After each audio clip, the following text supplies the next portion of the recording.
Encore ce chant, crois seulement. Tout est possible, crois seulement. Et nous n'avons pas suffisamment de place assise ici pour recevoir notre petite église. Il n'y a que 200 ou 300 personnes, je pense, ou un peu plus, qui peuvent s'y asseoir. Et nous regrettons que les gens soient obligés de rester debout. Mais je vais me dépêcher tout de suite et émettre quelques remarques que j'ai à faire. Et je prierai que Dieu vous accorde tout ce que vous êtes venus voir ici ce soir. Et que vos cœurs soient remplis de sa bonté et de sa miséricorde. Car je sais vraiment que ce serait sa divine volonté qu'il en soit ainsi.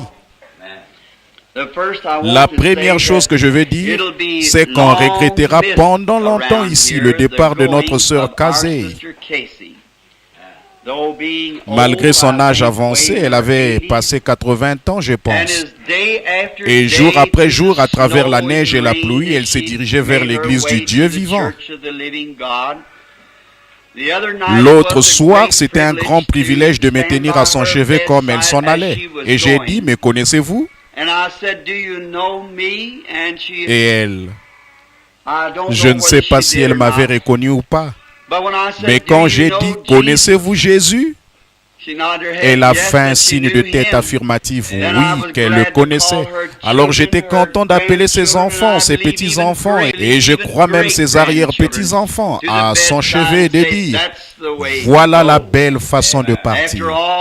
Après tout, il nous faut partir. Il est réservé aux hommes de mourir une seule fois, après quoi vient le jugement.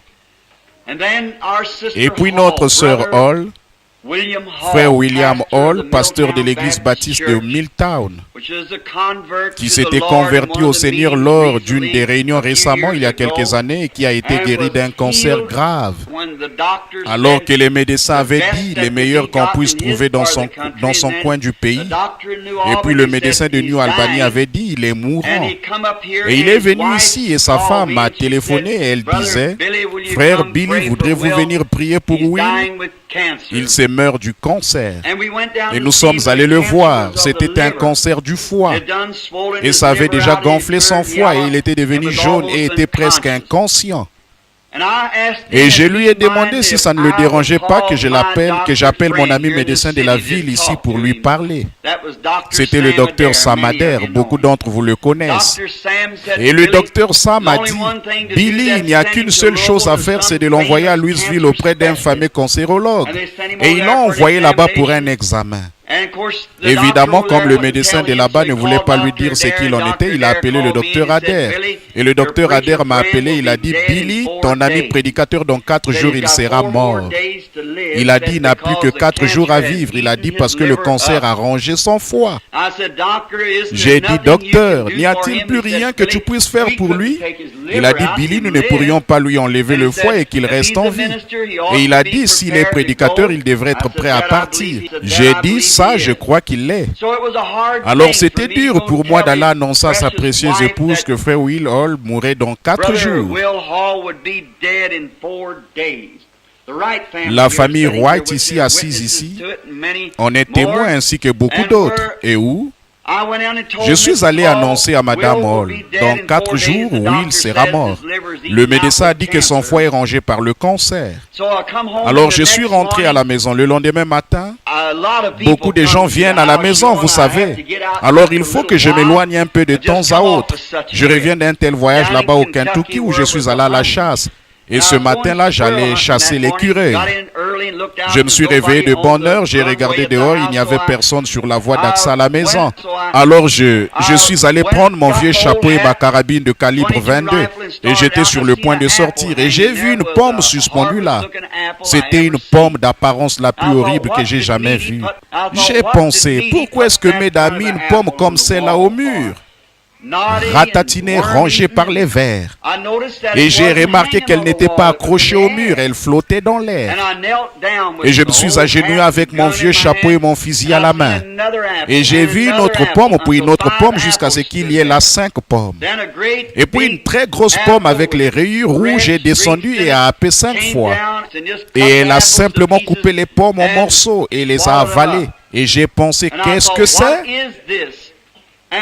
Et alors l'ange du Seigneur dont vous voyez la photo là s'est tenu dans la pièce et a dit, va dire à frère Hall, ainsi dit le Seigneur, il ne va pas mourir. Il y a maintenant 5 mois qu'il est malade, mais d'ici 5 jours, il sera rétabli. Rapidement, j'ai appelé le docteur Adair et j'ai dit, il va vivre. Il a dit, Billy, comment peut-il vivre avec en lui un foie complètement rongé? J'ai dit, je ne sais pas, mais le Seigneur a simplement dit qu'il va vivre. Et c'est tout ce que je sais. Et il est en vie aujourd'hui. Sa femme qui avait près de 75 ou 80 ans est partie pour être avec le Seigneur il y a quelques jours, pendant que j'étais dans le Kentucky. Que Dieu accorde le repos à son âme et aussi à Sœur Casey. Elles ont été toutes deux de cette église et elles ont été en communion avec nous. Tout homme, peu importe qu'il soit jeune ou vieux ou en bonne santé, il y a un jour où nous allons tous rencontrer Dieu. Nous pouvons nous préparer pour ça. Maintenant, ce soir, juste quelques remarques de la parole éternelle et bénie de Dieu.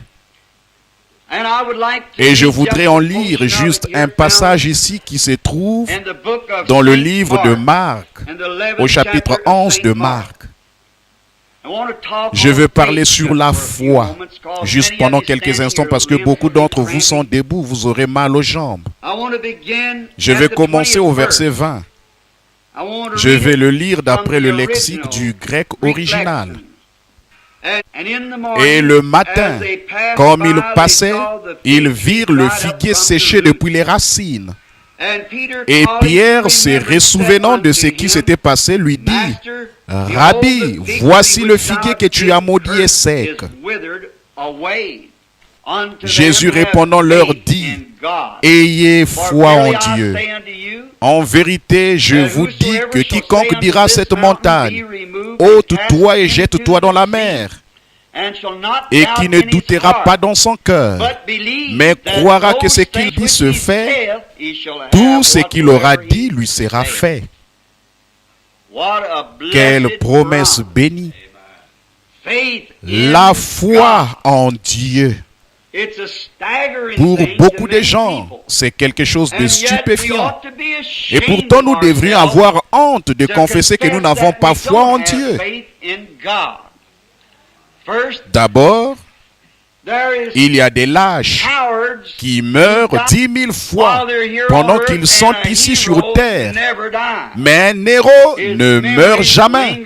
D'abord, Il y a des lâches qui meurent 10 000 fois pendant qu'ils sont ici sur terre. Mais Néron ne meurt jamais. Sa mémoire subsiste par suite de ses hauts faits héroïques. Et d'habitude, les gens qui ont la foi sont des gens qui ont de l'expérience. L'expérience produit la foi. Je pense que c'est la raison pour laquelle la Bible nous enseigne. Jésus a dit dans Jean au chapitre 3, « Si un homme ne naît de nouveau, il ne peut pas comprendre le royaume de Dieu. » Or, ça, c'est en le citant d'après le texte original. Dans la version du roi Jacques, il est dit « il ne peut pas voir ». Mais ce mot ne veut pas dire voir. Comme vous regardez avec vos yeux, ça veut dire comprendre. Vous ne pouvez pas voir le royaume de toute façon, vous devez le comprendre. Et Jésus a dit, si un homme ne naît de nouveau premièrement, il ne peut pas comprendre le royaume de Dieu. Alors il nous faut avoir une expérience avant que la foi puisse accomplir beaucoup de choses. Par conséquent, les gens devraient d'abord être sauvés. Premièrement, ils viennent à Dieu et ont une expérience du salut avant de s'approcher de Dieu pour leur guérison. Cela accomplira des prodiges, si seulement vous pouvez le croire. Maintenant, remarquez bien des fois dans les Écritures, prenons cette fameuse vieille scène d'Israël quand ils avaient des difficultés. Une guerre avait éclaté entre Israël et les Philistins. Et Israël s'était rassemblé sur le flanc d'une colline. Et ils étaient en ordre de bataille, mais personne n'était capable d'aller combattre. Parce que sur l'autre flanc de la colline, l'ennemi avait un grand challenger. Et ce qui est arrivé à cette époque-là arrive de même maintenant. Quand le peuple de Dieu se met en marche pour commencer à faire quelque chose, l'ennemi a toujours un challenger pour vous défier. Et ce grand géant, presque préhistorique, s'était né là, avec des doigts de 35 cm. Et il avait à la main une lance de la taille d'une aiguille de tisserand. Il défiait tout homme d'Israël de venir se battre avec lui. C'est comme ça que l'ennemi agit quand il pense qu'il a le dessus.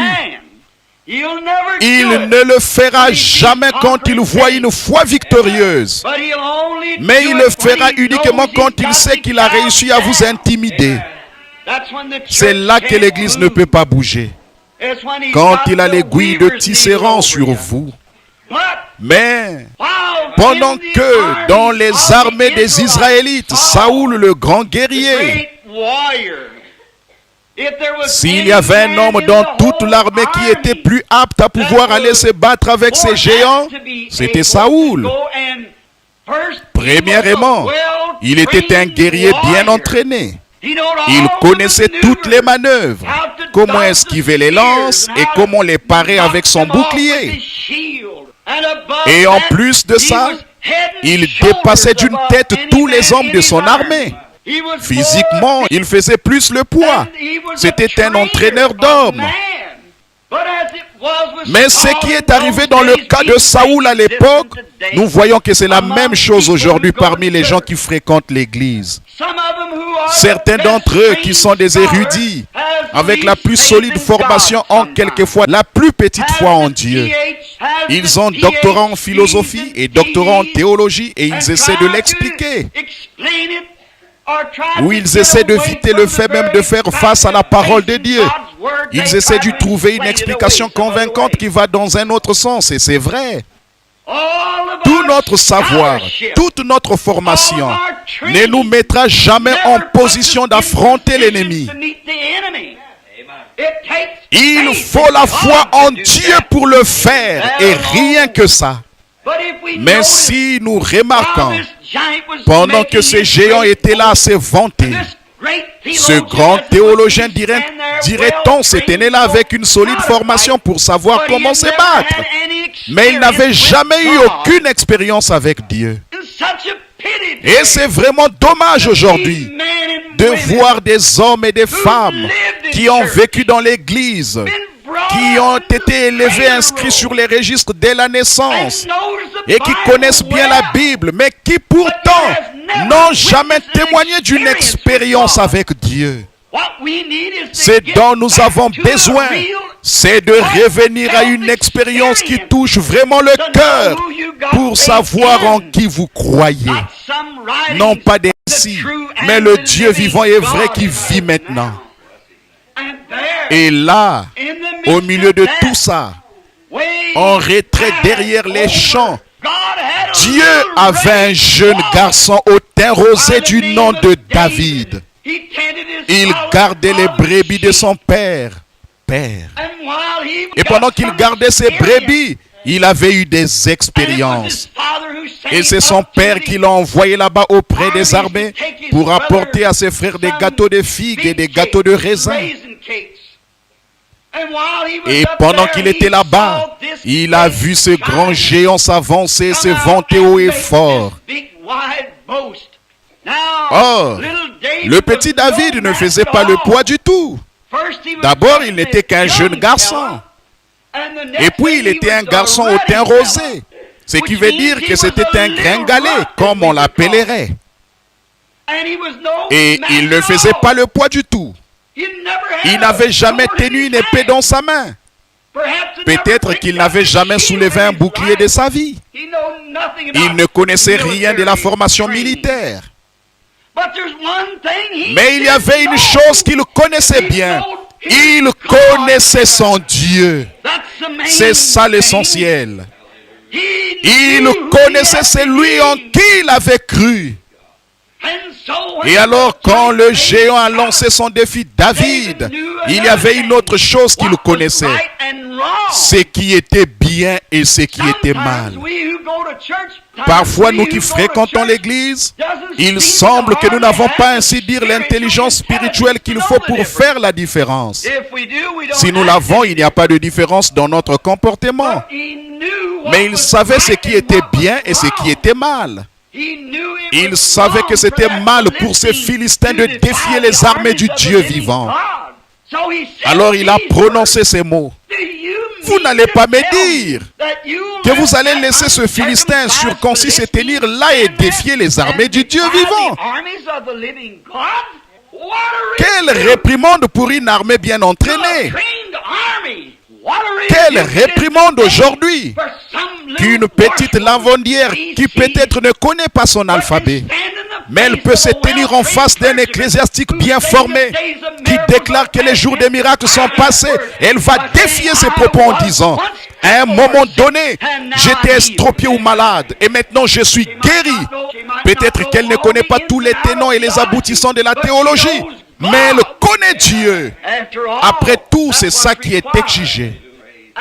Et là, ce petit David au teint rosé tout jeune, enveloppé de son petit manteau en peau de mouton, il s'est avancé devant ces gars-là et il leur a fait honte. Il a dit: vous vous tenez là, l'armée bien entraînée du Dieu vivant, et vous laissez ce Philistin défier les armées de Dieu. Il a dit: j'irai le combattre moi-même. Oh, j'aime cet esprit courageux de David. Et Saoul a essayé de l'instruire. Et il lui a fait mettre une veste ecclésiastique, mais ça ne lui allait pas. Il a dit: débarrassez-moi de ça. Je ne sais pas dire amen comme vous. Et je ne connais pas non plus votre théologie. Laissez-moi y aller avec ce que j'ai expérimenté. Oh, un homme m'a dit il y a quelque temps, il m'a dit: frère Branham, votre prédication est en vain, car la guérison divine, ça n'existe pas. J'ai dit: ce qu'il y a, frère, c'est tout simplement que vous n'avez pas été là où nous avons marché. Voilà tout. En effet, vous arrivez vraiment trop tard pour nous dire ça maintenant. Nous l'avons déjà trouvé et nous en avons témoigné dans le monde entier. Le grand réveil de l'effusion du Saint-Esprit pour produire des signes et des prodiges, pour accomplir la parole de Dieu dans ces derniers jours. Et ce petit homme s'est débarrassé de ses vieux diplômes. Il s'est avancé, il a dit: écoutez, voici pourquoi j'y vais. Je sais en qui j'ai cru. Saoul, de ça, il n'en savait rien. Pourtant, il allait à l'église tous les sabbats. Et peut-être qu'il pratiquait tous les actes religieux comme les autres. Mais il n'avait jamais eu d'expérience. Et qu'est-ce qui s'est passé? David a dit, quand je gardais les brebis de mon père, quand je marchais là-bas dans les verts pâturages et près des eaux paisibles, j'ai appris au sujet d'un Dieu qui a fait les cieux et la terre. Et j'étais responsable de quelques brebis de mon papa. Un ours est venu saisir l'une d'entre elles et je l'ai tué. Puis un lion est venu, a saisi un petit et s'est sauvé et je l'ai jeté à terre avec ma fronde. Et quand il s'est relevé, je l'ai saisi par la barbe et je l'ai tué. Il a dit, le Dieu qui a livré l'ours et le lion, à combien plus forte raison livrera-t-il ces Philistins incirconcis entre mes mains? Certainement, il savait de quoi il parlait. Il avait foi en Dieu. Il avait eu une expérience d'avoir vu ce que Dieu allait faire. Par conséquent, il savait que cette expérience-là allait le mener à la victoire. Oh, des années plus tard, quand il est devenu roi d'Israël, ce n'était pas étonnant qu'il soit devenu roi, un guerrier comme celui-là. Quand il est devenu roi, il a eu une idée. Je vais bâtir la maison de l'Éternel. Et alors le prophète Nathan ce soir-là était sorti avec lui et s'était entretenu avec lui. Le Seigneur est apparu à Nathan. Il a dit, va dire à mon serviteur David, je sais qu'il n'était qu'un petit gars au teint rosé. Je sais qu'il portait un manteau en peau de mouton. Mais je l'ai retiré de ce pâturage. Et je l'ai établi chef sur mon peuple. Et je lui ai donné un nom semblable aux grands hommes de cette terre. Oh, combien Dieu a vu cette sincérité de foi pour le croire, fondée sur une expérience qui montrait qu'il était le Dieu vivant. C'était bien peu de choses pour Abraham, après qu'il avait tenu ferme comme voyant celui qui était invisible. Là, après avoir rencontré Dieu, et après avoir eu l'expérience de parler avec Dieu face à face, il pouvait appeler les choses qui n'étaient pas comme si elles étaient. En effet, il avait une expérience, il avait parlé à Dieu face à face. C'est ça qu'il nous faut. Une expérience personnelle avec le Dieu vivant. Moïse, après 40 ans de formation religieuse auprès de sa mère, 40 ans avec le pouvoir militaire en main pour savoir comment vaincre une nation, comment conquérir. Et Dieu a mis 40 ans à sortir ça de lui. Mais une fois seul là-bas dans le désert, un jour, il s'est trouvé face à face avec Dieu dans un buisson ardent. Et en 5 minutes, il était mieux équipé après avoir parlé avec Dieu qu'avec ce que les 80 ans d'instruction lui avaient apporté. Il avait été un lâche qui était mort 1000 fois. Et après avoir rencontré Dieu, il aurait voulu voir 1000 vies à donner pour Christ. Il était prêt à aller de l'avant. Rien ne pouvait l'arrêter. Bien qu'il n'ait pas eu d'armée, bien que son instruction ne fût d'aucune utilité. Il ne pouvait pas combattre, il n'avait pas d'épée. Il n'avait pas de guerrier, pas de char pour le soutenir d'après ce que le monde en savait. Mais il s'était trouvé face à face avec Dieu par une expérience qui avait amené les anges armés de toute l'éternité à se tenir derrière lui. Et comme Moïse allait son chemin avec sa femme assise à califourchon sur une espèce de vieux mulet, sa longue barbe qui pendait, je crois que des myriades d'anges faisaient route avec lui sur ces routes poussiéreuses. Il avait une expérience. Il a eu la foi, ou à Dothan, un jeune homme, serviteur d'un prophète, était descendu avec celui-ci à Dothan. Et pendant que le prophète dormait, sa grande armée des Syriens était venue entourer, assiéger les grandes murailles de Dothan. Et quand il s'est réveillé le lendemain matin, il n'avait jamais eu une expérience. Alors il a dit, en voyant cette grande armée qui cherchait Élie, il a dit, « Oh mon Père, des armées entières se sont rassemblées et entouré ces lieux. Ils te cherchent. » Ça n'a pas ébranlé ces vieux prophètes du tout.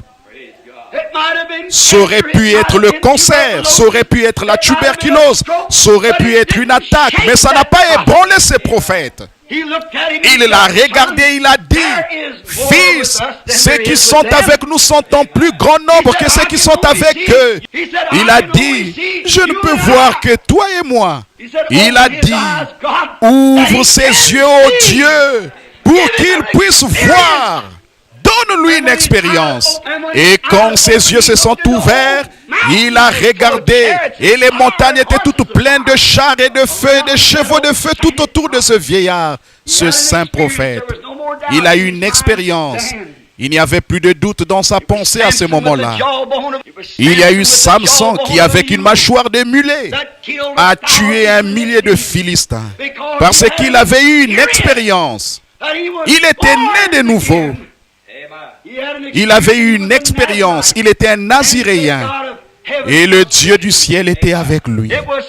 Il y a eu Philippe qui avait vu Jésus dans des expériences passées et qui est allé trouver Nathanaël derrière la montagne. Et il a dit, viens voir celui que nous avons trouvé, Jésus de Nazareth, fils de Joseph. Et cet homme qui était très orthodoxe a dit, mais peut-il venir de Nazareth quelque chose de bon? Il a dit, viens voir. Pourquoi? Il avait été avec Jésus. Il savait qu'il y avait quelque chose dans cet homme qui était largement de taille à faire face à tout ce que le diable pouvait présenter. Oh, écoutez attentivement. Et pendant qu'il contourne la montagne, Philippe se met à parler et Nathanaël converse avec lui. Et il lui dit, bon, quand tu arriveras là-bas, je l'ai vu. Quand Pierre s'est approché, il n'avait même pas jamais vu Pierre de toute sa vie. Mais quand il est arrivé là, il a dit, tu t'appelles Simon et tu es le fils de Jonas. Il savait son nom et il savait qui était son père. Oh, lui, il ne pouvait pas croire ça. Mais Philippe avait été une fois avec lui, alors il a su le convaincre que c'était possible qu'il l'avait bien fait. Alors quand il s'est avancé jusque dans la présence de Jésus de Nazareth, il en était alors venu à croire. Alors quand il a regardé, il lui a dit, voici un Israélite dans lequel il n'y a point de fraude. Et il lui a dit, Rabbi, d'où me connais-tu? Il a dit, avant que Philippe t'appelle, quand tu étais sous l'arbre, je t'ai vu. Or, ça l'a étonné. Comment a-t-il pu faire ça? Mais Philippe a su convaincre Nathanaël que ça pouvait se faire. Parce qu'il avait eu une expérience d'avoir été avec Jésus. Vous savez, il y a quelque chose d'être avec Jésus, ça vous donne une expérience. D'être là où il se trouve, de voir son œuvre, alors ça vous donne la foi. Quand vous avez une expérience, ça produit la foi. La foi agit en fonction de votre expérience. Maintenant, remarquez ceci. Alors qu'ils s'approchent, eh bien, nous pouvons les voir se mettre à se parler l'un à l'autre quand ils se sont approchés. Et il s'est mis à lui dire ce qui s'est passé et qui il était, d'où il venait et tout à ses sujets. Et alors, aussitôt qu'il a eu l'expérience, oh, que le nom du Seigneur soit béni. Quand il a eu l'expérience qu'un miracle de Dieu s'était opéré sur lui, alors qu'il a pu tomber à ses pieds et dire, Rabbi, tu es le Fils du Dieu vivant. Tu es le roi d'Israël. Mais il devait d'abord voir cela s'accomplir. Il pouvait avoir foi en Dieu après que Dieu s'était manifesté. C'est comme ça que Dieu agit. La femme, au sujet de qui Frère Neville lisait ce soir dans la Bible, elle était assise au puits, ou bien elle puisait de l'eau du puits. Elle était samaritaine. On lui avait enseigné qu'il viendrait un Messie qui ferait des grands signes et des prodiges. Elle en savait un peu là-dessus.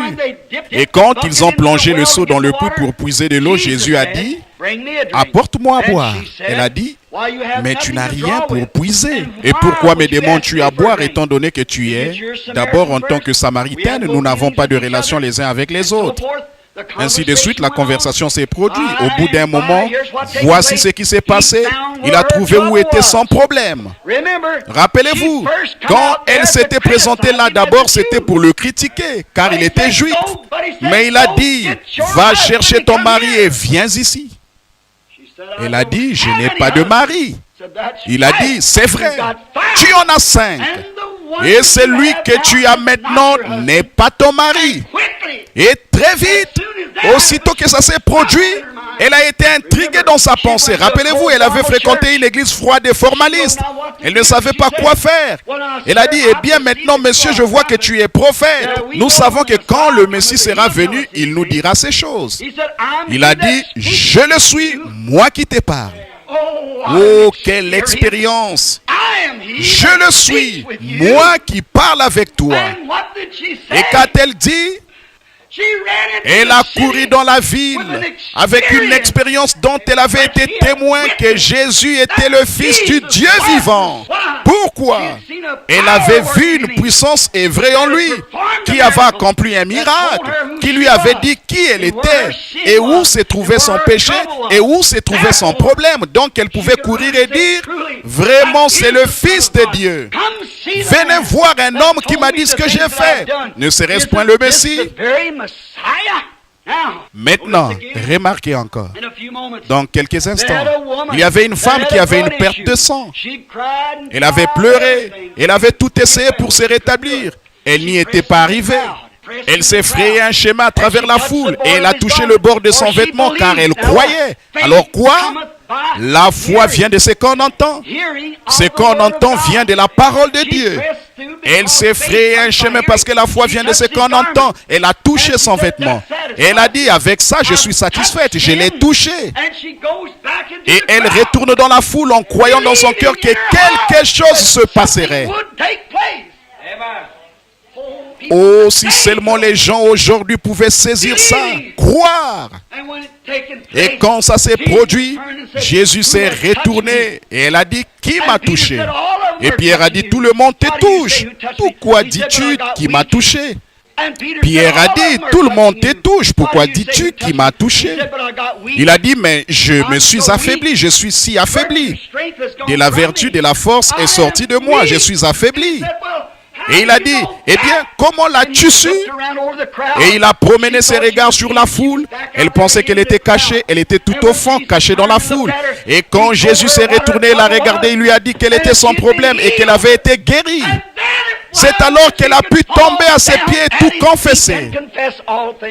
Après avoir fait l'expérience de sa grande puissance magnifique, qui lui a révélé qu'elle avait touché non seulement son vêtement à lui, mais le vêtement de celui qui vit pour toujours, le Dieu Tout-Puissant. Certainement que c'était ça.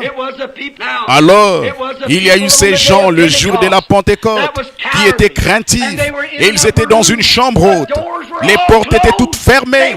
Ils avaient peur des Juifs.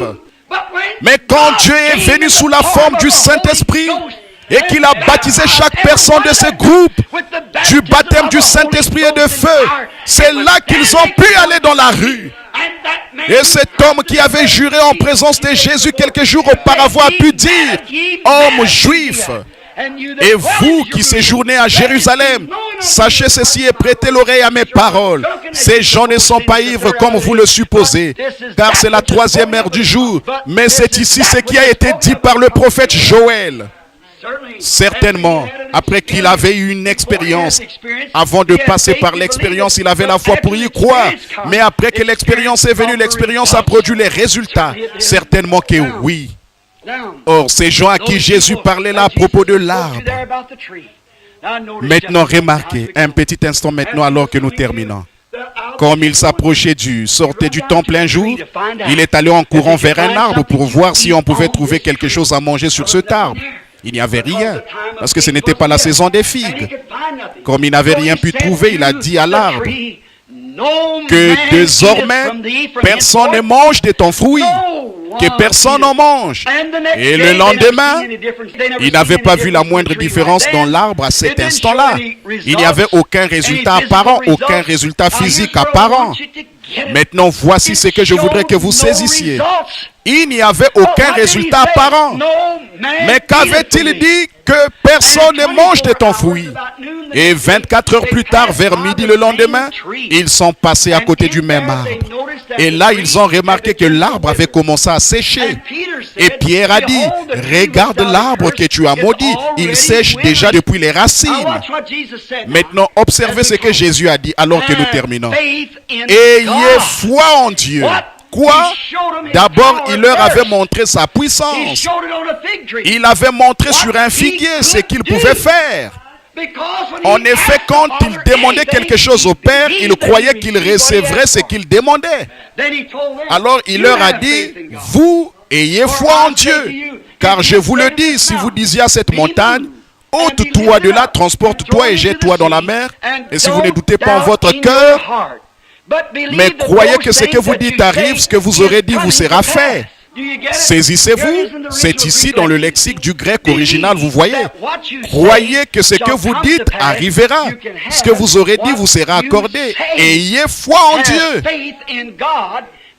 Croyez que ce que vous demandez, vous le recevez. Croyez que c'est déjà fait. Et ce que vous aurez dit vous sera accordé. Maintenant, au sujet de la montagne à déplacer. Peut-être qu'un petit grain de sable a commencé à se déplacer. Mais de toute façon, aux yeux de Dieu, c'était déjà fait. Si vous croyez ce soir que peu importe ce qui ne va pas avec vous, si vous croyez quand vous demandez à Dieu que vous recevrez ce que vous dites, ce que vous aurez dit vous sera accordé. Ayez foi en Dieu. Mais d'abord, Dieu doit se montrer à vous, vous prouver qu'il est toujours le même Seigneur Dieu. Il est toujours le même puissant Jéhovah. Alors Jésus a dit, les choses que je fais, vous les ferez aussi. Maintenant, vous qui êtes ici ce soir au tabernacle, alors que nous allons commencer à former la ligne de prière, combien d'entre vous voudraient dire ceci? Si je peux voir Jésus accomplir les mêmes miracles et faire la même chose que ce qu'il avait fait quand il était ici sur terre, moi, dans mon cœur, j'accepterai Dieu et je croirai que tout ce qui ne va pas chez moi, la chose se fera aussitôt que je demanderai à Dieu. Le croyez-vous? Voulez-vous lever la main pour dire, oh Dieu, je croirai de tout, peu importe ce que c'est. Or, il n'y a personne qui peut guérir. La guérison est un produit fini de Dieu. Si un homme vous dit qu'il peut vous guérir, s'il est médecin et qu'il vous dit qu'il peut vous guérir, il a tort. En effet, il n'y a qu'un seul guérisseur. C'est Dieu. Un médecin peut donner des médicaments. Il peut administrer un médicament dans une plaie pour tuer les microbes qui s'y trouvent, pour qu'elle puisse guérir. Qu'est-ce qui arrive? Le médicament ne guérit pas. Le médicament empêche seulement les germes nuisibles d'entrer, tue les germes maladies qui détruisent les germes utiles qui vous tuent. Alors la science travaille sur différents poisons qu'ils introduisent dans votre système pour empoisonner certains microbes sans que ça vous empoisonne. Voilà ce que fait la science. Voilà ce qu'est un médicament. C'est quelque chose qui va tuer un certain microbe sans vous tuer vous. Les antibiotiques, dans bien des cas, ça tue les deux, ainsi donc c'est la raison pour laquelle ils sont difficiles à prendre. Par exemple, la pénicilline, qui quelquefois tue la personne. Bon, un médecin peut enlever une obstruction, il peut remplacer un os, mais il ne peut pas guérir. Dieu est celui qui opère la guérison. C'est Dieu qui produit le calcium. C'est Dieu qui produit la multiplication des cellules pour reconstruire votre corps. Là où on a enlevé l'appendicite ou quelque chose comme ça, Dieu est le seul guérisseur. Or, Jésus a promis qu'il nous guérirait. Si vous demandez quoi que ce soit en mon nom, je le ferai. Quand vous priez, croyez que vous recevez ce que vous demandez. Et vous le recevrez. C'est à vous. Croyez que la chose s'accomplit maintenant. Alors quand il a déployé ses grandes puissances sur terre, là, il ne guérissait pas les gens avant que le Père lui ait d'abord montré quoi faire. Jean 5, 19. Il a dit, si tu peux le croire, tout est possible. Et puis dans Jean 5, 19, il a dit, je ne fais rien avant de l'avoir vu faire au Père premièrement. Tout ce que le Père me montre, le Fils le fait pareillement. Combien savent que la Bible dit? L'avez-vous déjà lu dans la Bible? Certainement. Maintenant, quand il a fait ça pendant son séjour ici sur terre, il le faisait dans une ville, il croyait en lui. Ils étaient guéris par milliers. Il va dans une autre ville, il le fait, il croit. Il va dans sa propre ville, l'endroit où il a grandi. Et quand il a commencé à le faire, ils ont dit, qui est cet homme? D'où lui vient cette sagesse? Comment sait-il accomplir ces choses? Nous le connaissons. Et la Bible dit qu'ils n'avaient pas pu faire beaucoup d'œuvres puissantes à cause de leur incrédulité. Ils n'avaient pas pu faire beaucoup d'œuvres puissantes. Maintenant, je prie s'il y a un pécheur ici ce soir, que quand vous verrez s'il veut bien le faire, ici c'est la ville où j'ai grandi. Et c'est l'endroit le plus difficile où j'ai jamais combattu de ma vie. J'ai été chez les Hottentots en Afrique. J'ai été en Inde chez les vaudous et tout le reste, et j'ai été défié par leurs sorciers et tout. Et je n'ai jamais eu à lutter pour faire agir l'Esprit de Dieu comme je dois le faire dans ma propre ville, là où j'ai grandi. C'est tout à fait vrai, ce n'est pas parce que les gens ne m'aiment pas, c'est parce que la Bible est vraie. En vérité, je vous le dis, un prophète, si ce n'est dans son propre pays et dans sa propre région, il n'est pas sans honneur. Si ce n'est dans ce lieu-là, il doit en être ainsi. Maintenant, courbons la tête un petit instant pendant que nous prions. Ô Seigneur béni, toi qui as fait les cieux et la terre, qui les as créés de ta propre main bénie, je te prie, Seigneur, d'être bienveillant et miséricordieux envers nous ce soir, en pardonnant nos péchés et nos transgressions. Je te prie d'être bienveillant envers ceux qui sont malades et ceux qui sont dans le besoin. Accorde-le, Seigneur. Et s'il y a un péché parmi nous, ô éternel Dieu, pardonne-le. En effet, dans les quelques instants qui suivront, soit que ta parole sera tenue pour vraie, soit qu'elle sera tenue pour fausse. Soit qu'elle sera tenue pour vraie, soit qu'elle est une erreur. Dieu est toujours Dieu, ou bien les Écritures ont tort. Et Seigneur, ceci nous le prêchons, nous le croyons, nous nous y tenons, jusqu'à ce que vienne l'épreuve de force, Seigneur. Jusqu'au point où il faut que quelque chose se passe. Il faut que, ou bien Dieu doit prouver qu'il est réel, ou bien les gens sont en droit de dire, je dois d'abord voir ça. Mais Seigneur, les gens sont nés dans le péché, conçus dans l'iniquité comme nous le sommes tous, venus au monde en disant des mensonges. Alors nous savons, Seigneur, que le Dieu miséricordieux nous fera certainement miséricorde et qu'il nous aidera, Dieu bien-aimé. Nous prions ce soir pour chaque individu ici, que ton esprit repose sur eux, pardonnant nos péchés et nos mauvaises conduites. Et puissions-nous reconnaître le Seigneur Jésus comme notre Sauveur béni maintenant même, et que son esprit soit bienveillant. Maintenant, Père, il est écrit dans la parole, c'est des lèvres de notre Seigneur et Sauveur béni lui-même, ton Fils, qu'il a été dit ainsi. Les choses que je fais, vous les ferez aussi. Celui qui croit en moi fera aussi les œuvres que je fais. Encore un peu de temps, et le monde ne me verra plus. Mais vous, vous me verrez, car je serai avec vous et en vous jusqu'à la fin de l'âge. Tu as fait la promesse que les enfants incrédules d'Adam ne seraient plus jamais capables de te voir après que tu aurais quitté la terre. Mais le croyant te verrait dans la puissance et la démonstration dans chaque génération. Nous le croyons, Seigneur. Et nous croyons que nous vivons dans les derniers jours de la dispensation des nations, qu'elle va bientôt se terminer. Et tu as ramené ces œuvres puissantes pour que les gens des nations soient sans excuse. Tu t'es fait photographier avec nous comme la grande colonne de feu qui avait conduit les enfants d'Israël. Et oh, quel phénomène que celui-là de te voir. Si ce n'était que la photo, si nous pourrions dire, bon, ça pourrait être telle et telle chose, bien que le monde scientifique ait dit que c'était vrai.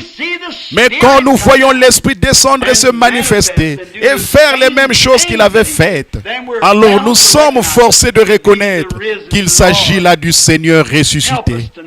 Aide-nous ce soir, Seigneur. Nous sommes un peuple en route vers l'éternité. Nous avons courbé nos têtes vers la poussière d'où nous avons été tirés et où nous retournerons rapidement. Ce petit moment de préparation est pour nos âmes. Sois bienveillant maintenant, Seigneur. Et comme ton serviteur se tient là, oh Dieu, avec... J'ai la foi pour croire que Dieu ne peut pas mentir, qu'il tiendra sa promesse. Et il doit le faire afin d'être Dieu. Seigneur, comme je prends de l'âge, je ne sais pas combien de temps encore je dois rester ici. Je te prie, oh Dieu, de me donner de grandes expériences, même plus grandes que ce qui a été fait, si c'est possible. afin que les gens puissent le savoir et en faire l'expérience que la parole vivante de Dieu est une partie de Dieu, et que chaque personne soit sans excuse ce soir quand nous sortirons d'ici. Si jamais il te tournait le dos, accorde-les, sauve des âmes et guéris les malades, car nous le demandons au nom de ton enfant, le Seigneur Jésus, notre Sauveur béni. Amen. Merci de votre attention. Je sais que je vous ai retenu un peu trop longtemps. J'aime tant cette bonne vieille parole. J'y suis né. Je vais mourir avec elle. L'endroit où je voudrais partir, c'est ici même derrière l'estrade. J'aimerais m'en aller à la maison pour rencontrer Dieu. Si j'avais 20 vies à vivre ou 100 vies, je voudrais que chacune d'elles soit donnée au Seigneur Jésus. Même si après il n'y avait pas de ciel où aller, je voudrais quand même servir le Seigneur Jésus à cause de la paix et de la satisfaction que j'ai de savoir qu'il vit. Et parce qu'il vit, je peux vivre moi aussi. Maintenant, si je me tenais ici ce soir pour dire à ce petit groupe de gens que j'ai la puissance de guérir quelqu'un, vous sauriez tout de suite, ou ceux qui connaissent la Bible sauraient que je suis en train de tromper les gens. Je n'ai pas de puissance pour guérir. Il n'y a pas non plus un homme au monde qui ait des puissances pour guérir. Ce n'est que par Christ et par votre foi dans l'œuvre terminée. Chaque pécheur peut être sauvé maintenant même par. Pourquoi? Parce que Jésus descend et vous sauve maintenant? Non, parce qu'il vous a sauvé quand il est mort pour vous au calvaire. C'était terminé, le plan entier du salut et de votre guérison. C'est votre foi personnelle dans le Dieu vivant. Je me suis tenu avec le Coran dans une main et la Bible dans l'autre, devant des centaines de milliers de mahométans, et j'ai dit, l'un doit être vrai et l'autre faux. Quoi que dise un homme, s'il ne peut pas confirmer ses dires, il ment. Et si Jésus-Christ a promis que son Église ferait la même chose que ce que lui avait fait, et qu'il ne le confirme pas, il y a quelque chose qui ne va pas. Il n'était pas le Fils de Dieu. Mais s'il le confirme, alors le monde est sans excuse. C'est exact. Il est obligé de tenir sa parole. Et vous lui êtes obligé. Vous ne vous appartenez pas à vous-même. Il est mort pour vous racheter. Et c'est vous qu'il cherche pour que vous reveniez à celui qui vous a racheté. Si je le pouvais ce soir, je guérirais chaque personne ici présente. Je n'ai pas de puissance pour le faire. Le seul moyen pour un ministre de le faire, c'est de prêcher la parole. La foi vient de ce qu'on entend, la parole. Et la parole dit aussi qu'il y aura dans les derniers jours et tout au long de l'âge de l'Église, qu'il y aura premièrement des apôtres qui sont des missionnaires, secondement des prophètes, ensuite des docteurs. Et puis différents dons qui seraient dans l'Église pour manifester, montrer sa présence. Oh, ce que j'affirme, c'est ceci. S'il y a des nouveaux venus ici, je ne reste pas à ma propre église assez longtemps pour savoir qui vient ici. Voici le petit tabernacle, vous visiteurs, où j'ai été élevé, mon seul petit tabernacle. C'est dans cette ville-ci que j'ai vécu parmi les gens. Si vous êtes des nouveaux venus chez nous, demandez à quelqu'un dans cette ville. Allez à la police, chez le maire de la ville et chez n'importe qui. Et voyez si jamais un chrétien d'ici a déjà vu faillir une seule de ses visions. Ça ne peut pas faillir, c'est Dieu, voyez. C'est Dieu. Et juste là-bas sur la rivière, il y a bien des années, quand nous étions en train de baptiser lors de mon premier petit réveil, là où cet ange du Seigneur ici était descendu et s'était tenu suspendu au-dessus de l'endroit où nous étions. Et il m'a dit, ce message fera le tour du monde. Il amorcera un réveil qui se répandra dans le monde entier. Et ce sera juste avant la venue de Christ, la seconde fois. Et alors que le frère Davis, le docteur Roy Davis, beaucoup d'entre vous le connaissent. C'est lui qui m'a ordonné dans l'église baptiste, alors qu'il disait que j'avais un cauchemar. Avec un niveau d'instruction de 7e primaire, comment allais-je prêcher au roi, au potentat et aux monarques dans le monde entier? Je ne saurais vous le dire, mais Dieu l'a dit et je l'ai cru. Et il m'a permis de vivre pour le voir, que ça s'est réalisé. Et un grand réveil maintenant. Des feux de réveil sont en train de flamber sur chaque colline partout dans le monde, dans l'attente de la venue du Seigneur béni. De grands précurseurs de ces choses. Il y a un grand message dans le monde aujourd'hui de l'évangélisation. C'est Billy Graham qui, comme Jean-Baptiste, travaille d'arrache-pied à ces choses. Et il met la cognée à la racine de l'arbre, sans faire de miracle. Jean non plus n'en avait pas fait. Mais il prêchait la parole. Mais tout de suite après lui, le Seigneur Jésus est venu pas un si grand prédicateur, mais il faisait des signes et des prodiges. Il disait, si je ne fais pas les œuvres de mon Père, alors ne me croyez pas. Mais si je fais les œuvres, si vous ne me croyez pas, croyez aux œuvres. Puis il a dit, je ne fais rien de moi-même, mais seulement ce que je vois aussi faire au Père. Et qu'est-ce qu'il a fait? Il a dit à la femme ses péchés. Il a dit à Philippe où il était avant que Nathanaël, à Nathanaël où il était avant que Philippe le trouve sous un arbre en train de prier. Il a dit à Pierre quel était son nom. Il a dit à la femme qui avait la perte de sang quand elle avait touché son vêtement, toutes ces choses. Et il a dit, ces œuvres que je fais, vous les ferez aussi. Vous en ferez davantage, car je m'en vais à mon Père. Une seule femme a touché son vêtement et il a été affaibli. Il n'y avait personne d'autre qui avait touché à ce que nous sachions. C'est tout ce que nous avons. La Bible est tout ce que nous avons comme référence. Mais maintenant, nous pouvons le voir se produire maintes et maintes fois par des pécheurs sauvés par la grâce. Pourquoi? Parce que sa parole a dit, vous en verrez davantage. Or, il est mort, oui, mais il est ressuscité et il est vivant ce soir. Il a dit, je suis le cep, vous êtes les sarments. Le cep ne porte pas de fruits, il émonde les sarments. Et ce sont les sarments qui portent le fruit. Il n'a pas de mains que les miennes et les vôtres. Il n'a pas Dieu que les miens et les vôtres parce qu'il est retourné à l'état esprit. La colonne de feu qui conduisait les enfants d'Israël, c'était l'ange de l'Alliance, Jésus-Christ. La Bible dit, tout lecteur de la Bible le sait. Et il a dit, je viens de Dieu, je vais à Dieu. Et il est retourné à Dieu. Vous dites, il est retourné à cette colonne de feu? Absolument. Est-ce que la Bible dit? Oui, messieurs. Paul, un peu après sa résurrection, l'a rencontré sur le chemin de Damas. C'était cette même lumière éclatante qui a rendu Paul aveugle. Et personne ne l'avait vu sauf Paul. C'était une réalité pour les uns, mais pas pour les autres. Je sais par une expérience que ce même Seigneur Jésus est à moins de 60 cm de là où je me tiens maintenant même. C'est exact. Les visions viennent et vous voyez ça. Et elle était si éclatante qu'elle a rendu aveugle. Il a dit, Seigneur, Seigneur, il a dit, pourquoi me persécutes-tu, Paul? Il a dit, qui es-tu, Seigneur? Il a dit, je suis Jésus, la lumière. Le voici dans les derniers jours, produisant la même chose, les mêmes fruits. Un esprit rendra chaque fois témoignage de lui-même. S'il veut bien le faire ce soir dans cette petite église alors que vous vous tenez ici, avec les pieds et les jambes qui font mal, je prie. Il suffirait qu'il le fasse une fois. Une fois suffirait. Nous sommes des gens qui avancent à tâtons dans l'obscurité. Nous voulons penser qu'il en est autrement, mais ce n'est pas le cas. Nous voyons ces choses. Jésus a dit dans la Bible, où la Bible dit de lui, dit ceci, ils ont des yeux, mais ils ne voient pas, des oreilles, mais ils n'entendent pas. Malgré tant de miracles qu'il avait fait, ils ne croyaient pas en lui. Voyez-vous ce que je veux dire? Réveillez-vous maintenant vite. Si le Seigneur Jésus accomplit ces choses, alors il est le Christ, le même hier, aujourd'hui, éternellement. Puisse-t-il accorder maintenant? S'il le fait, je lui serai reconnaissant. Alors que nous prions. Seigneur Dieu, créateur des cieux et de la terre, maintenant le reste est entre tes mains, Seigneur. Voici le petit message entrecoupé, apporté avec difficulté. Des gens qui ont l'esprit perturbé, qui sont debout, les pieds qui font mal, et des gens malades qui pleurent, et c'est très difficile. Mais je prie, Seigneur, que d'une manière quelconque, d'une manière ou d'une autre, que tu leur fasses parvenir ce petit message.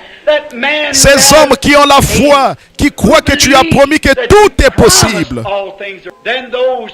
Et ceux qui ont touché le vêtement de notre Seigneur. Le Nouveau Testament nous enseigne qu'il est toujours le souverain sacrificateur qui peut être touché par le sentiment de nos infirmités. Il peut encore parler. Il est toujours vivant. Et nous sommes son cep, ou ces sarments qui sont rattachés au cep. Alors viens, Saint-Esprit.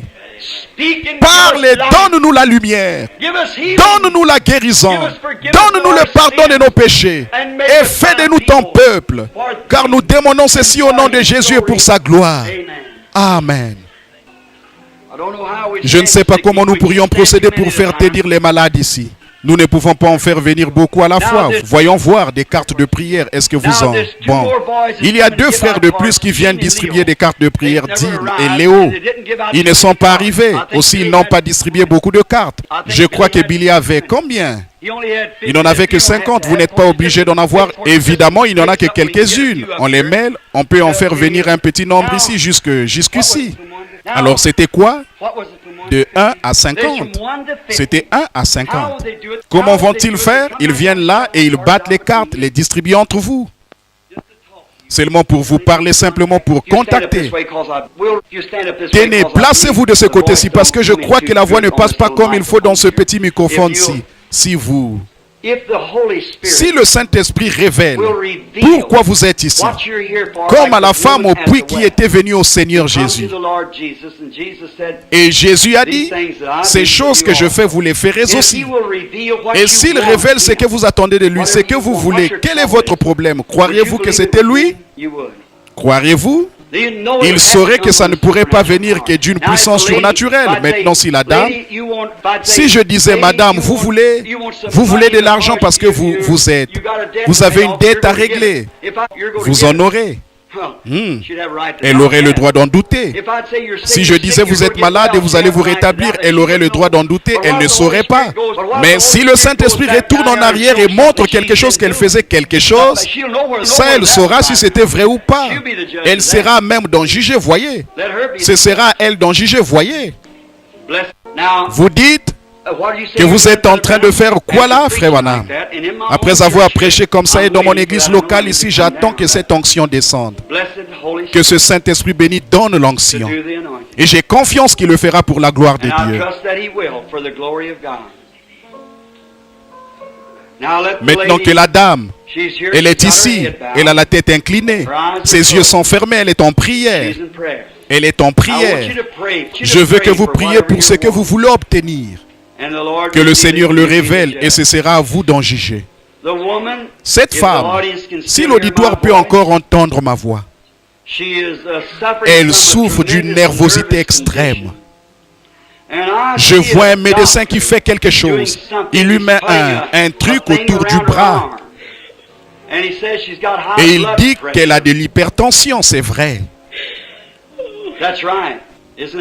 N'est-ce pas vrai, madame? Maintenant, quelque chose. Avez-vous entendu cette voix? Ce n'était pas moi. Je n'ai rien eu à voir là-dedans. Maintenant, plus que je parlais avec elle, plus il s'est passé des choses. Regardez bien là, nous allons encore lui parler. Je ne sais pas ce qu'il a dit qu'il n'allait pas chez elle. Si c'est que c'était, ce sera sur les bancs de là au fond, vous voyez. Mais peu importe ce que c'était, c'était vrai. Maintenant, posons encore un peu notre regard sur elle. Oui, je la vois maintenant dans un état de nervosité. Et quelque chose ne va pas dans son sang. Et elle n'est pas de cette ville. Elle est de Louisville. Dernièrement, elle a été dans un hôpital et c'était pour une pneumonie. Et son médecin lui dit qu'elle fait une rechute et qu'elle doit encore retourner à l'hôpital. C'est ainsi dit le Seigneur, c'est vrai. Mais vous n'êtes pas obligé d'y retourner, madame. Votre foi vous a rétabli. Vous êtes guéri maintenant au nom du Seigneur Jésus. Maintenant, allez, soyez en bonne santé, que le Seigneur vous bénisse. Est-ce que j'ai eu quoi que ce soit à voir là-dedans? Rien du tout. Maintenant, voici une dame que je n'ai jamais vue de ma vie. Je suppose que nous sommes des inconnus l'un pour l'autre, n'est-ce pas? Vous m'avez vu, mais je ne vous ai probablement jamais vu. Vous avez probablement été à des réunions ou quelque part. Maintenant, si le Seigneur Jésus me faisait savoir ce pourquoi vous êtes ici, alors vous reconnaîtriez, puisque je ne vous connais pas, que j'ai un moyen qui me permet de le savoir. Il faudrait reconnaître que ça vient du surnaturel. Alors à votre avis, ce serait quoi? La même chose que dit la Bible, que Jésus-Christ est le même hier et éternellement. Est-ce que mon auditoire le croirait? Je lève la main pour autant que je sache. Je n'ai jamais vu cette femme de ma vie. Voyez, mais elle m'a vu. Mais je ne sais pas ce pourquoi vous êtes ici. Je n'en sais rien, je ne le sais vraiment pas, mais Dieu, lui, le sait. Maintenant, si le Seigneur le révèle, Amen. C'est tout ce qu'il pourrait faire s'il s'était né ici. Que ce soit pour une guérison ou pour quoi que ce soit d'autre, il désire simplement que vous le croyiez, c'est tout. C'est pour manifester que sa parole est vraie.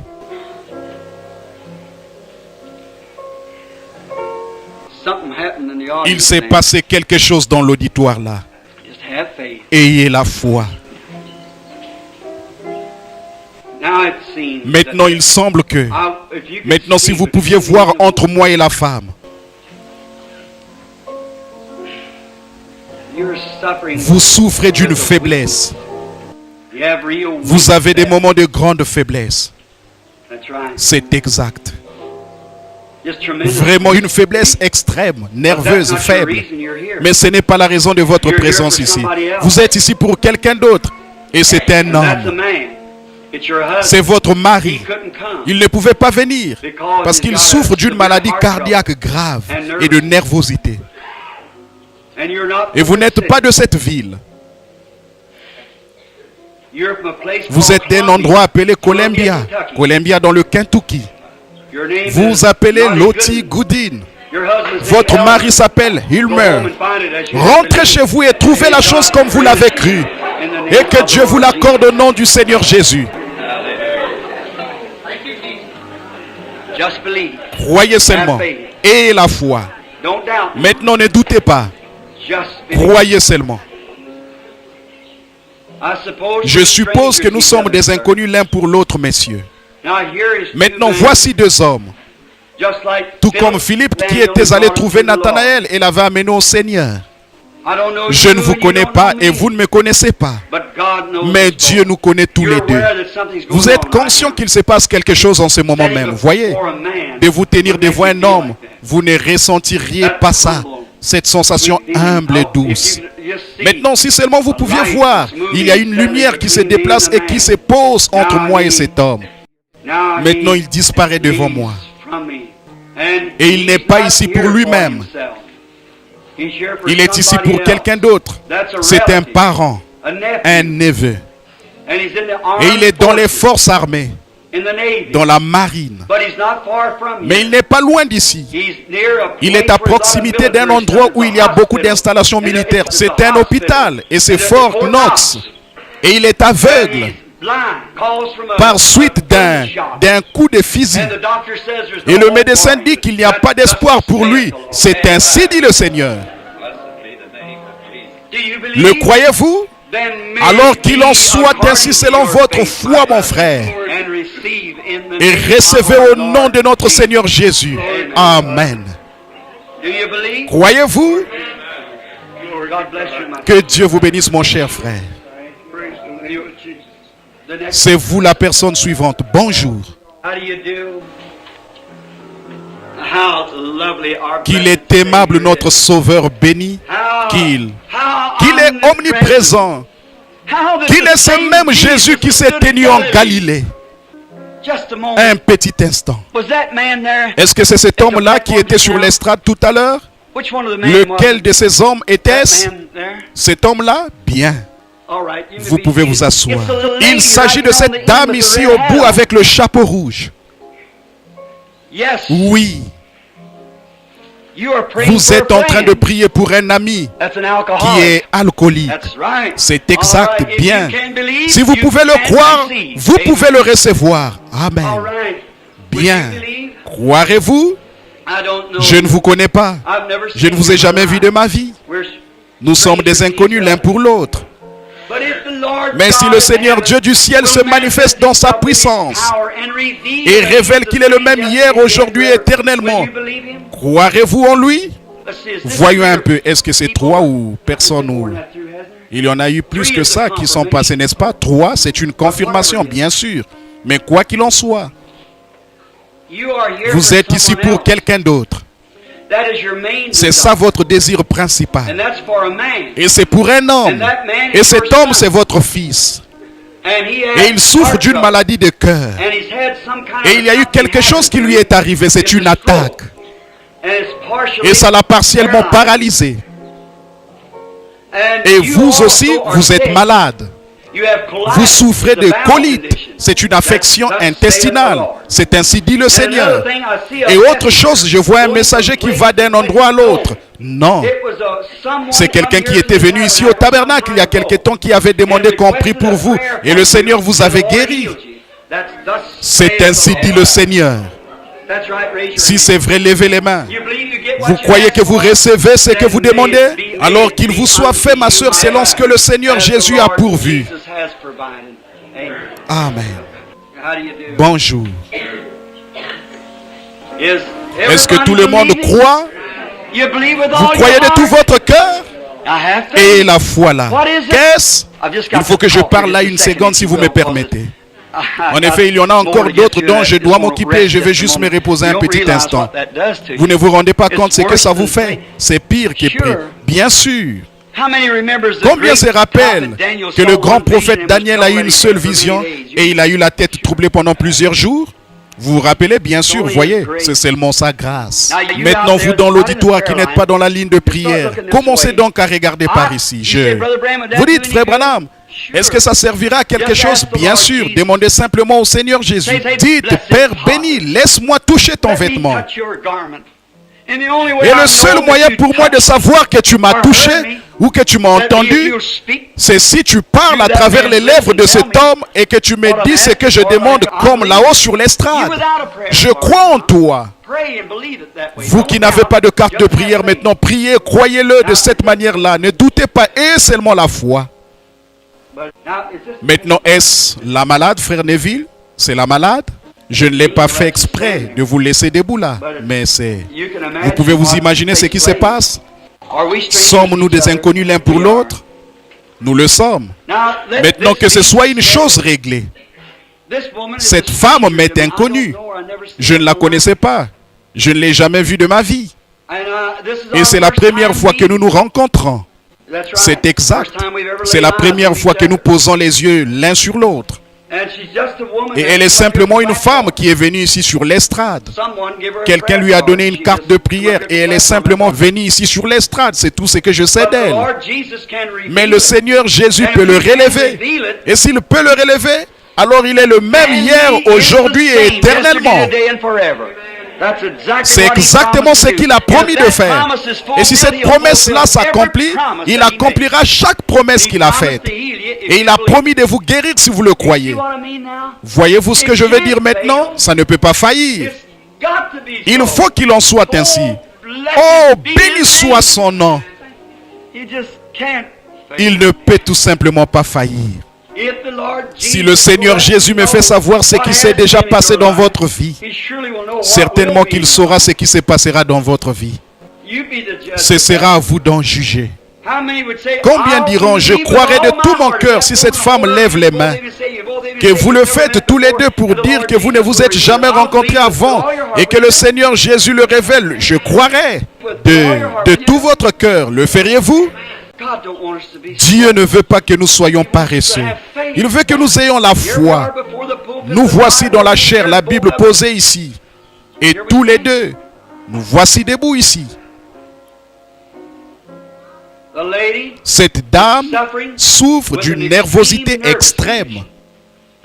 C'est ça votre problème. Mais vous, ce que vous pensez, c'est que c'est quelque chose à l'estomac qui vous donne des gaz dans l'estomac. C'est la nervosité qui fait ça, c'est exact. Et vous avez des problèmes avec votre cou et avec vos épaules. En effet, vous fréquentez l'église et vous êtes chrétienne et vous êtes pianiste de votre église. Et quand vous jouez du piano, cette douleur se fait sentir quand vous jouez du piano. C'est ainsi dit le Seigneur, c'est vrai. Et vous n'êtes pas de cette ville, mais vous êtes d'une ville au bord de la rivière. Et ce n'est pas Louisville, c'est Cincinnati. Cincinnati dans l'Olio, c'est ainsi dit le Seigneur. Pouvez-vous voir cette ligne? La foi a touché juste à ce moment-là parce que ce jeune homme assis juste là, avec les cheveux un peu ondulés, il a un lien avec vous. C'est vrai, jeune homme. Votre foi a touché quelque chose.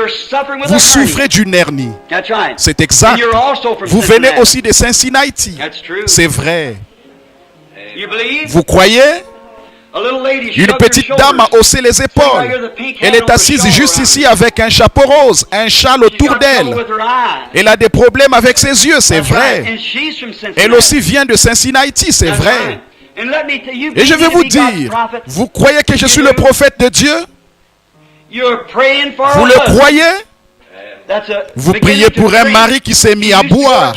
Avant, il allait à l'église et il était chrétien. Mais il a rétrogradé, maintenant il boit. C'est ainsi dit le Seigneur. C'est vrai. Eh bien, levez la main si c'est vrai. Alors, très bien. Cette petite dame assise à côté de vous là souffre de nervosité. Elle aussi, elle vient de là-bas. Mais la chose dont vous avez besoin plus que jamais, vous fréquentez l'église, mais vous n'êtes pas encore devenu une vraie chrétienne. C'est vrai, voulez-vous l'accepter maintenant comme votre sauveur personnel, étant donné qu'il est là? Si oui, faites-lui signe de la main. Acceptez-le maintenant, que Dieu vous bénisse. Vos péchés sont pardonnés, allez en paix et votre nervosité est partie. Amen. Rentrez chez vous et soyez heureux au nom du Seigneur. Croyez-vous? Tout est possible à ceux qui croient. Maintenant, j'ai senti une vibration là-bas au fond. Pas une vibration, mais un esprit qui dit que je lis dans leurs pensées. Je ne fais pas ça. Faites attention, sinon c'est à vous que ça arrivera. Tenez, cet homme-ci, mettez votre main sur la mienne, monsieur. Je ne vous regarderai même pas. Si le Seigneur Jésus me révèle quel est votre problème, accepterez-vous votre guérison ou ce dont vous avez besoin? Le ferez-vous? Cet homme-ci, vous le ferez? Problème cardiaque. Maintenant, allez, soyez guéris. Que le Seigneur Jésus vous rétablisse. Si vous croyez de tout votre cœur, vous pouvez aller être en bonne santé. Que Dieu vous bénisse. Venez. Maintenant, cette dame ici, cette femme a un esprit de mort sur elle, car elle a le cancer. Vous croyez que le Seigneur vous guérira, sœur? Ô Dieu bien-aimé, qui a fait les cieux et la terre, cette pauvre petite femme a été prise dans les griffes du diable. Une ombre noire est suspendue près d'elle. Mais nous défions ces démons. Au nom du Seigneur Jésus, sors de cette femme. Et puisse-t-elle aller et être en bonne santé par le nom de Jésus-Christ. Amen. Que le Seigneur vous bénisse, sœur. Allez, ne doutez en rien. Si tu peux le croire, croyez-vous, ayez seulement la foi.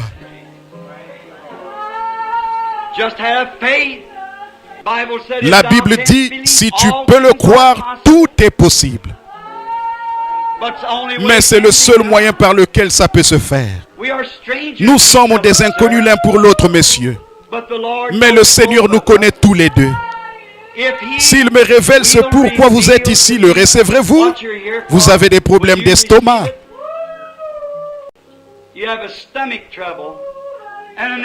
Et autre chose, vous êtes un pécheur. Vous n'avez pas accepté le Seigneur comme votre sauveur.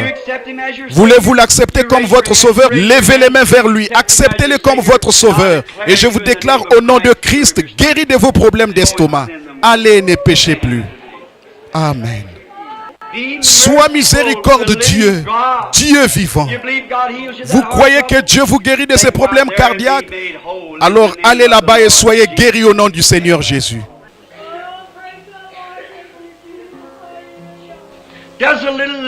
Est-ce que la petite dame assise ici avec un manteau noir, des lunettes, est-ce que vous avez une carte de prière, madame? Vous n'en avez pas. Vous avez des problèmes avec vos oreilles, vous voulez que je prie pour ça. Et vous avez aussi des problèmes d'intestin. Est-ce vrai? Très bien, c'est fini maintenant. Allez, croyez si tu peux le croire. Vous voulez qu'on prie pour quelqu'un, n'est-ce pas? Une sœur dans un hôpital psychiatrique. Ô Dieu éternel, envoie ta bénédiction à cette personne et puisse-t-il être guéri. Accorde-le au Seigneur, car nous le demandons au nom de Jésus. Amen. Trouvez la chose comme vous l'avez cru, mon frère. Ne doutez pas. Si tu peux le croire, est-ce que vous croyez?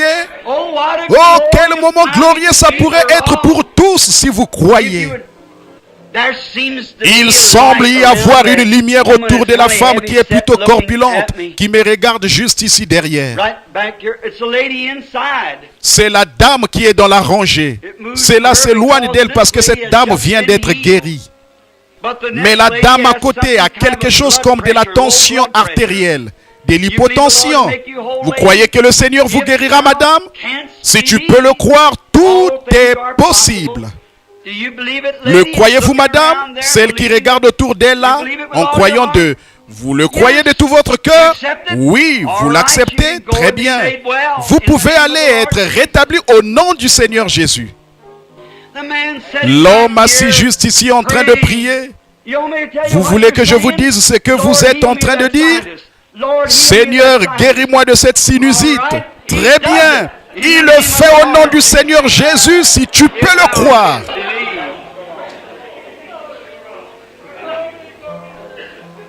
Vous croyez que Dieu va vous enlever cette maladie de cœur, que vous pourrez repartir pour être en bonne santé? Oh Seigneur, envoie ta miséricorde et ta puissance et bénis cette pauvre homme, Seigneur, et rétablis-le par le nom de Jésus-Christ, je le demande. Amen. Croyez-le maintenant. Ne doutez pas. Tout est possible.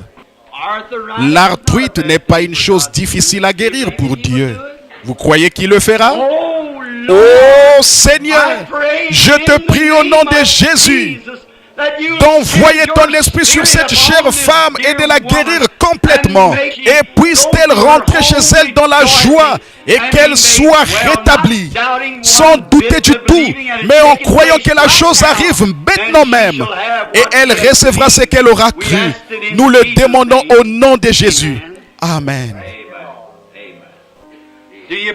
Croyez-vous de tout votre cœur? Alors vous pouvez recevoir ce que vous demandez. Tout au fond là-bas au coin, il y a l'ange du Seigneur qui se tient là, une lumière. Si vous pouvez croire, là-bas, à environ 3 rangs du fond de ce côté, d'après ce que je peux voir d'ici, c'est à peu près la 2e personne dans la rangée. Celle qui est en train de prier là-bas au fond, qui a des problèmes intestinaux. Croyez-vous que Dieu va vous guérir? Très bien, vous pouvez recevoir ce que vous demandez. Imposez vos mains à cet homme qui est là à côté de vous. En effet, il est en train de prier. Il souffre d'une affection des amygdales. Si vous croyez de tout votre cœur, vous pouvez recevoir ce que vous demandez. Amen. Est-ce que vous croyez? Le Seigneur Jésus, juste à son, en ce moment, peut rétablir parfaitement chacun de vous, si vous pouvez le croire. Le croyez-vous? Alors imposez-vous les mains les uns aux autres un petit instant, et je vais vous montrer la gloire du Seigneur. Maintenant, il y a soit frère Wood, soit Billy, l'un des deux qui me touche au dos. Alors je sais qu'il est presque temps là. Ils ne vont plus me laisser debout encore très longtemps, parce que je suis à bout de force. J'ai dit, il y a quelques instants, que si Dieu venait et qu'il se manifestait, s'il pouvait par une expérience qu'il est le Seigneur Dieu, qu'il est le même hier, aujourd'hui et éternellement, alors vous n'auriez aucune raison de douter. Ceux de mon message de ce soir non plus. Aucun d'eux n'aurait pu douter une fois qu'il avait vu la présence de Dieu. Comment Philippe aurait-il pu douter? Comment Nathanaël aurait-il pu douter? Comment la femme qui avait la perte de sang aurait-elle pu? Elle ne pouvait pas douter, elle avait touché. Et il lui avait révélé c'est quoi elle avait touché. Elle ne pouvait pas douter. Elle l'avait touché. Et il lui avait révélé ce pourquoi elle avait touché. Ne regardez pas aux dimensions de l'église ni à son aspect. Ne regardez pas la petite assemblée parce que nous sommes tous des gens ordinaires. Mais pensez au Seigneur béni, dont la présence est ici, qui montre qu'il est vivant. Croyez en lui maintenant même et vous pourrez recevoir tout ce que vous demandez. Et croyez. Maintenant, il peut guérir. Exactement de la même manière ici même. Sa présence, vous êtes déjà guéris. Il n'y a qu'une seule chose qui vous empêche de le recevoir. C'est l'incrédulité. Débarrassez Débarrassez-vous de ça maintenant même. Ne soyez plus incrédules. Renoncez à ça et acceptez le Seigneur Jésus comme votre guérisseur. Regardez bien ce qui se passera. Vous sortirez de ce bâtiment dans la joie parce que vous êtes maintenant en présence du Seigneur Jésus. Non pas parce que vous êtes dans ce tabernacle, mais parce que lui est venu nous visiter. Non pas parce que je suis le prédicateur ou mon frère Neville ou n'importe lequel de ces autres chrétiens. Ce n'est pas notre présence, mais c'est sa présence à lui. Elle est infaillible, c'est la Bible, c'est la vérité. Béni soit son nom. Malgré ce qu'il avait dit dans notre propre pays, parmi les gens de chez nous, la grâce a passé outre à ça ce soir parce que le temps est proche, la fin est proche. Il a promis que quand ces choses commenceraient à arriver, le temps de la fin serait proche. Croyez-le maintenant pendant que je prie. La Bible dit la prière fervente a une grande efficacité. Alors nous prions, alors que vous priez les uns pour les autres, alors que vous imposez les mains les uns aux autres. Seigneur, tu as été notre retraite dans chaque génération. Tu as été notre refuge. Nous nous sommes longtemps attendus à toi. Cette église protestante a longtemps brûlé de voir le jour où elle pourrait se tenir debout. Alors que ce petit groupe a été repoussé, mis à l'écart. Parce qu'ils avaient refusé de se conformer à l'incrédulité des croyants qui se sont mis sous un même joug. Et ceux-ci ont lancé leur défi, disant que ce petit feu qui avait commencé à descendre il y a quelques années finirait par s'éteindre. Mais oh, nous sommes si contents d'avoir notre grand capitaine David qui se tient au milieu de nous ce soir et qui défie l'ennemi. Oh Seigneur Dieu, nous adressons cette prière de la foi pour chaque personne ici présente. Qu'ils sachent en ce moment précis que ta grande présence est ici pour envahir tout cet auditoire et guérir chaque personne. Oh grand Saint-Esprit, puisse chaque cœur tressaillir de joie en ce moment même, alors qu'il est baptisé dans la grande présence du Saint-Esprit. Oh Satan, tu es vaincu. Sors de ces lieux et retire-toi des gens. Au nom de Jésus-Christ, que chaque personne soit guérie. Oh Dieu éternel et béni, accorde ces choses par le nom de Jésus-Christ. Que chaque personne qui croit qu'elle est guérie se lève et donne la louange à Dieu. Merci. Et que le Seigneur vous bénisse. Frère Neville.